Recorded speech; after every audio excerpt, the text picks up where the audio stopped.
Latest chika, Donnie Pangilinan nagpakilig sa relasyon nila ni Belle. Sa nasabing National Aminan Day pa rin, nagpagilig si Donnie sa totoong relasyon nila ni Belle. Nag-assume ang lahat na sila na nga.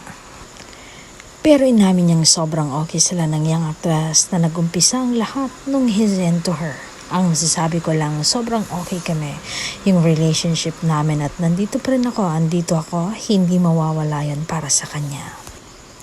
At ang level ng kanilang relasyon, andun pa ako sa process na talagang pinapatanayan ko pa ang sarili ko sa kanya. Diba ganun naman, kahit hindi na nanliligaw, pinapatunayan pa rin ang sarili.